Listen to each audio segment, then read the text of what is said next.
Good morning, everybody. This is another episode of Denmark and Marsh, the final episode before we can finally talk about this Florida and Miami game. Welcome, everybody. I am Dylan Denmark. That is Graham Marsh. Graham, the offseason is pretty much finally over. I know we had some college football Saturday. We got a game at 3:30 in the Swamp. It's going to be a whiteout. It's going to be a sold-out crowd. The tickets are insane. I don't know if you've seen the ticket prices on StubHub or Ticketmaster or wherever. They're going north of like $250. People want these tickets. People are going to be at the game. And really, Miami's a 2.5-point favorite. Some books have it at 3. There is no way I lean one way or the other. I'm still 50-50 on this. I think the Florida crowd plays a factor. I see a lot of similarities to Florida-Utah in this Florida-Miami game. Utah was a big favorite.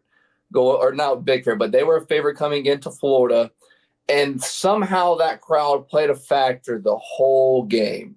And that game came down to a late turnover. I think if Florida, what really comes down for me is if Florida can get a turnover in this second half, somewhere late in the third quarter, the fourth quarter, I think that'll be the determining factor in this game. But I think it's a 50-50 ball game. I think it's a really close game. Yeah, I think it comes down to it, too. I don't see a world where one team is going to be able to really pull away like that because Florida, I don't know if they're talented enough, to be honest with you. At least I haven't seen yet that they're talented enough to pull away from Miami and really get like a double-digit, big-time lead on them and really jump on them like that. And with Miami, I just don't know if the Swamp is going to allow them to pull away like that. And I think Florida's good enough to stay in it like that too, and at least not get blown out, even if they do end up losing. So I tend to agree with you. I think it's going to be the start of the fourth quarter. You and I are going to be looking at each other and still have no clue who's going to win this football game. So yeah, I think who's going to make that fatal mistake, I think, is what it's going to really come down to at the end. I think Florida wants to run the ball to start. I don't think they're going to throw the ball, all over the place. I think Montrell Johnson, like we asked Shane Matthews Monday, I think he's full go. I don't think there's any setbacks with him on Saturday. I think you're still going to get your Trayon Webb. He'll get in. You might have a ball, might get a couple of carries, but it'll mostly be Montrell Johnson. And, the big question on the offense is the explosive plays. How many are we going to see? How many shots are they going to take? You didn't see a many from Graham Mertz a year ago. Similarly to what we saw from Florida State last Saturday, they didn't take deep shots at all in the first half. They took 2 deep shots in the second half. DJU threw one short and threw one out of bounds. That was potentially 2 touchdowns. That, for Florida, is Eugene Wilson, and, it's going to be what's going to happen. I think what Miami's going to do, I think they'll play conservative to start the game. They'll go, they'll probably do a 2 high safety look with a 4 D lineman. And then after a couple of drives, something's going to happen with Trey Wilson, whether it's going to be a big play or not. Yeah. We talked about this with Shane Matthews on Monday, and we talked about it a little bit, or a couple of weeks ago, I think, when Mertz had mentioned on Paul Feinbaum that a huge thing they're working on is adjustments. So, or sorry, not adjustment, deep shots. I agree, and I also wonder, is there somebody else that can execute some type of explosive play not named Trey Wilson? And the reason I say that is because I think Miami knows that the guy Florida wants to get into space, the guy Florida wants to get potentially behind them, the guy Florida wants to get a screen pass, a jet sweep, a slant, or get him down the field is Trey Wilson. I think they're going to be prepared for that. So is there an Aiden Mizell that can be on the other side and make that play? Is there an Elijah Badger maybe that can make that type of play? Is there a Shimray Dike that can make that kind of play? Because I think those guys, the opportunity is going to be a little bit easier than what Miami presents Trey Wilson. They understand he's the most explosive guy on this offense, and I think they're going to be prepared for that. They've had an entire offseason to prepare for that.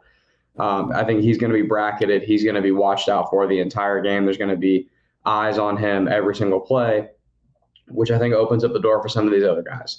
Can somebody else capitalize at some point in the game to make that game-changing play on offense? Maybe it's a running back that busts a big carry. Maybe it's Shimray DK slipping past the defense and Merch launches it and he's by himself 50 yards down the field. Who knows how that might turn out? But I tend to think that Florida's going to need at some point, it might only be one or two. They don't need a bunch. They're more of a ball control offense for the most part. But I tend to think to win this game, they're going to need at least one or two really big explosive plays at some point that they either score on that play or sets them up to score. And I think there's a non-zero chance it needs to come from somebody other than number 3. All right, who wins the game Saturday? Florida. I'm picking the Gators. I just believe, I go back. You already mentioned it. I go back to that 2022 Utah game. That was a top 10 opponent. That opponent was favored coming in, and they had a quarterback that had played a lot of football for them in Cam Rising. And the Swamp kind of won that game. I don't want to say the Swamp won the game by itself. It was a combination of the Swamp and Anthony Richardson. But I just think the Swamp is going to be a different level that I still question. A first-year QB with Cam Ward has never played with these guys in a real live setting before. Shane, go back to something that Shane said on Monday, which is absolutely true. Cam has never played in an environment this loud in his life, and he never will after Saturday, which is the truth. Again, that doesn't guarantee the Gators are going to win. That doesn't mean that Miami's not going to have a great season. That doesn't mean Cam Ward's not going to be very good for them. I just see a world where, again, like Shane said, I think he's going to throw it to us once or twice, and I think if Florida keeps it close, then that once or twice will be the difference in the game. I think the Gators win. It's tight. It's really tight. It's a coin flip. Gators win 31-28. Okay, so you're a little high score than me. I think Florida wins because they're the home team. If it's not at home, I don't think Florida wins. If it's neutral site, Miami. If it's at Miami, Miami. Another factor that kind of adds to your point is Florida's been told how bad they are all off season. They've been told that they've been heard all this Miami hype going into the year. I think that also plays another factor in this. And I think it comes down to a field goal late, around 27-24. And then, so this was something that I heard. Geez, you're going to make me pull this up. I heard this on a podcast. So the Florida State game, did you know that there's the new clock, the snap clock? It was always 25 in college football, and then this year they're moving to 40. How it's supposed to work is the 40 starts right after a play ends. Well, the Florida State game, apparently they let sometimes it was 6 seconds, sometimes it was 8 seconds. So there was a lot of time that ran off before they started that 40-second clock. Graham, in the second half of the Florida State-Georgia Tech game, both teams only had 3 possessions in the second half. And in the first half, they had 4. So instead of having your usual 6 possessions per half, I was looking at the Florida LSU game a year ago, Florida Kentucky, Florida, Tennessee, when Florida scored a lot. So I kind of looked at, when Florida didn't do good, when Florida scored a lot, and Florida wasn't a close game. There was 6 possessions each half. And, it might be something that just happened with Florida State. But if there's a scenario where that's the case, I don't think this is going to be a high-scoring game. And I still think it's going to be close. But the mistakes that are made in this game in the fourth quarter are going to be monumental. And another thing is Florida's defense last year, why they struggled for many reasons, but one of the main reasons was they couldn't get off the field on third down, and they did not force turnovers. If you can force a turnover in the second half, that's going to change this game. Yeah, they got to make Cam Ward throw it, and they got to make him uncomfortable.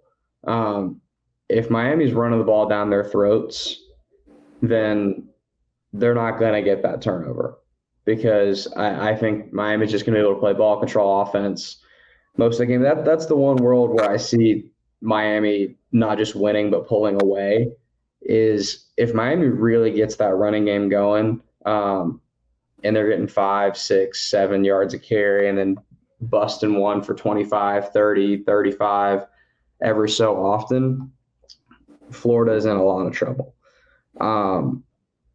If they can keep it in check and at least make Miami's running game manageable, then I still agree with you. I think Cam Ward has some type of costly turnover in the second half, be it he's running around in the backfield trying to escape and maybe puts the ball on the ground or throws it to the Gators in the air at some point.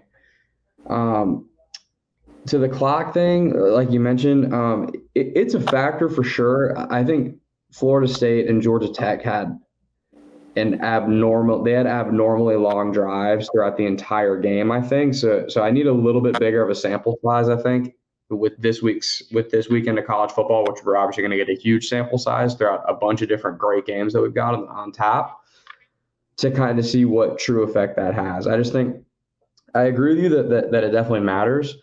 But those two teams in particular had really long drives throughout the entire game. Yeah, those teams were both ball control. There was no deep plays, no big plays in the air. But I heard that on a podcast. I forget what the name of it was. I'll figure it out over the weekend. Do you think that so much rides on this game, and we'll be leaving the stadium Saturday, and we'll do a pod either Sunday or Monday, whatever the day it is. By the way, Monday is Labor Day. I found that out the other day. It always Dude, college football's back. You should know that. It's always Labor Day. Well, David Garrard was in Monday with us, and I'm like, oh yeah, he won't be in here next Monday. We won't have a show. I feel like so much rides on this game, and I feel like if Florida wins, we'll be sky high, and if Florida loses, we're going to have all the oxygen taken out of us, and we're going to think that it's not that the season's over, but I just have the feeling that, like, boy, we're in for a really long year. What do you think the fan reaction on this show is going to be? It's going to be – they're going to be on cloud nine, or they're going to think the season's over. I think it's one or the other. I don't think it's going to – even if it's a great game and Florida, goes down and misses a field goal, and they lose by 2, I still think they're going to think, that's the game we should have won, and now we got a long, long road ahead of us.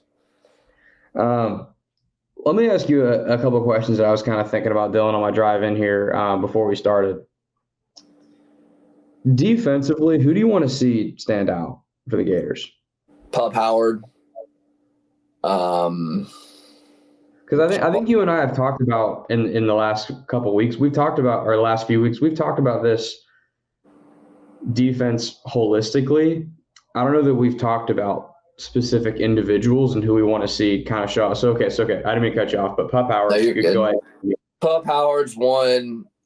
If the Miami receiving core is what people are saying it is, Jason Marshall, for this game specifically, I think Shamar James, he's been probably the best player on the defense, one of the most talented guys. So, he'll play. And then somebody up front. There was not anybody really that stood out for me last year. Cameron Jackson, the transfer, didn't really do much. I'm just trying to think of guys that on the D-line, Lyons gets hurt. That really hurts in a game like this where you want to rotate 6, 7, 8, possibly 8 guys depending on your depth. But really, I look at the linebacking core because if you want to make Miami throw the ball, you don't want Miami to have it to where Miami runs the ball on virtually every down. And that happens when you're in 3rd and short. So if you're able to get Miami into 3rd and 6, 3rd and 7 or more, that means, your front seven's doing their jobs. The linebackers are filling the gaps. I think I'm really interested to see what Pup Howard can do because he was a really talented guy, played well at South Carolina a year ago, and we're expecting him to do, really good things for us this year. So in other words, you want Florida's linebackers to not play like Florida State's linebackers on Saturday? Essentially. Man, that was – I don't know linebacker play like that. like I'm not able to sit here and watch the tape and break down the X's and O's of linebacker film and tell you what everybody's doing right and wrong. But even I could tell that they were having a really, really, really tough game. I mean, dude, they were like, I mentioned this to the guy I was watching the game with. Florida State's linebackers were like engaging in blocks that they didn't have to. Did you notice that at all? A little Like bit. Georgia Tech's running the ball with either Haynes King or their backs, and Pat Payton, and I don't know the name of their other linebacker, would come engage when Haynes King or the back were already there. And they'd engage with the guard or the tackle, and it's like the tackle's there to be made. Why are you engaging with a block? It was weird. It was a weird situation. That's why I don't know if you kept noticing that Georgia Tech kept crashing up the middle on like a draw, and then they would just kind of skirt outside. Mm-hmm. They kept getting 10, 15-yard gains, and Haynes King did a good job of he always slipped like the first tackle. I know we're not breaking down the Florida State game, but just kind of made me think about it when you mentioned the linebackers. To me, I got one guy that I really, really, really want to see on defense. Okay. Do you think you know who my one guy is? Not safety, is it? No. All right, I don't know who it is. LJ McCray. Okay, I like that. Listen, LJ McCray is going to play a lot. I think we all understand that. And it's been rare in the last couple of years. It's not been rare that Florida's had true freshmen play, but it's been rare that there's a true freshman that's been in the game where I think expectations for them to be a contributor right away have been fair. LJ McCray is that guy, man. That he is, in terms of recruits, he is like the Florida of old, defensive-wise, personnel-wise. He's a guy that if everything goes according to plan is going to be playing on Sundays in a pretty short couple of years. There is such a big difference to be made in this game if LJ McCray comes straight into the game and starts having a Harold Perkins freshman year at LSU type of impact. And he was one of the most highly coveted defensive linemen in the country. Like I believe he's got that type of ceiling. I'm not guaranteeing he's going to do that, but I'm saying I'm really intrigued to see. We're going to know, I think, pretty quickly in this Miami game if early on in this season, first half of the season, LJ McCray needs to get his feet underneath him, play a little bit of college football to figure it out, or if we're going to see right away that this guy's a man among boys.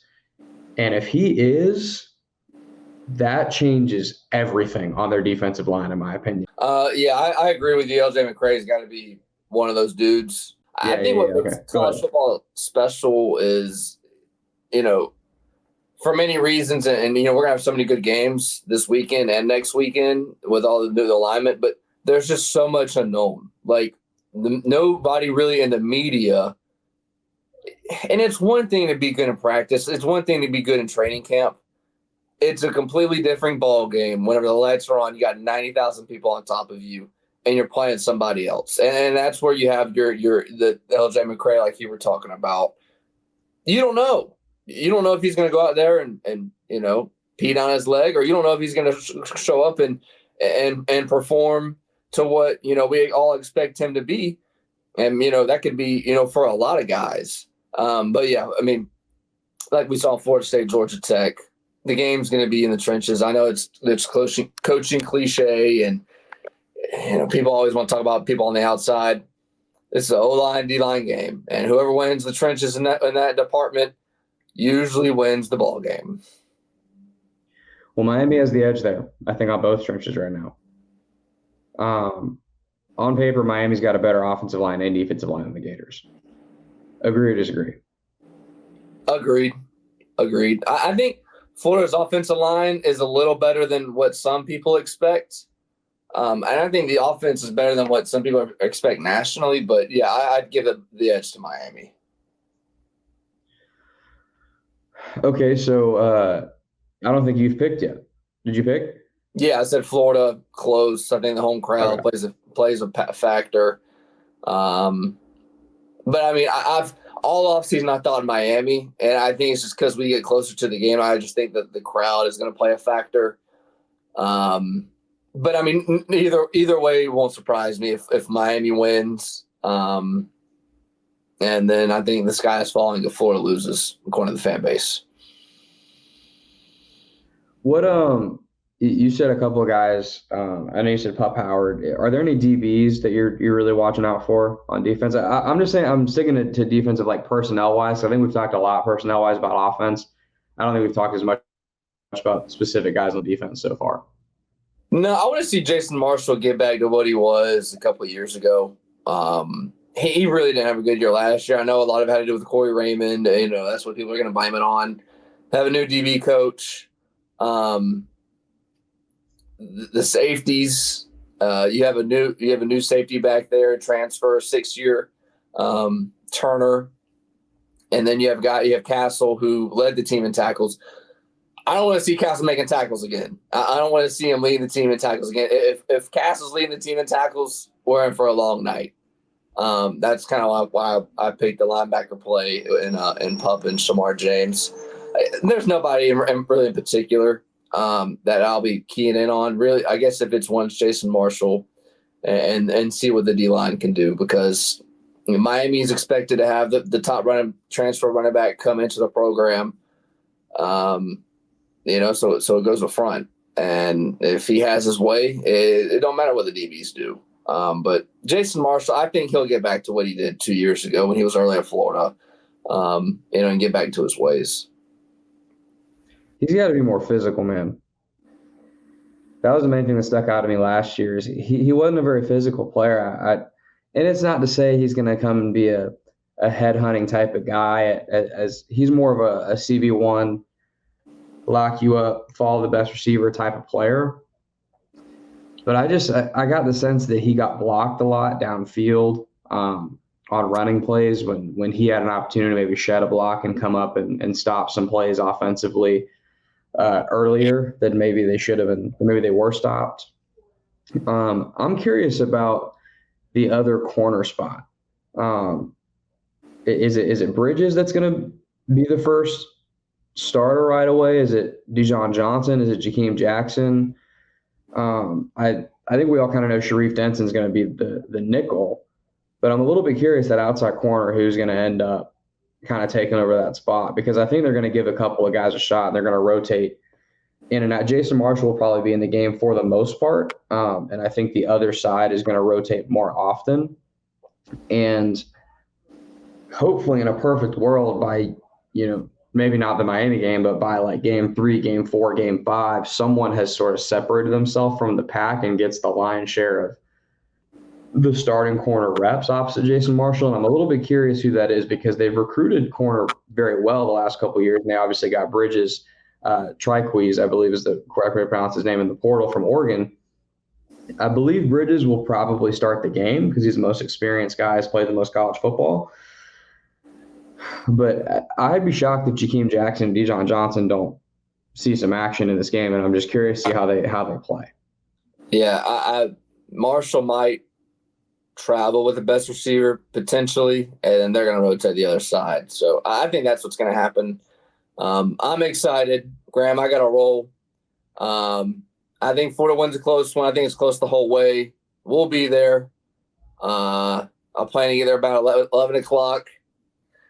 Pound a couple seltzers or whatever. I don't know what I'm drinking, man. I don't. We haven't even planned a tailgate. I texted you the other day. I'm like, what are we doing? Are we getting down there early, game time? I'm an early person. Vodka, no Sprite? Yeah, vodka, no Sprite. If you know me. If you know, you know. So, I'm excited, man. Season's here. Yes, sir. Yeah, it is. All right. That'll do it for us.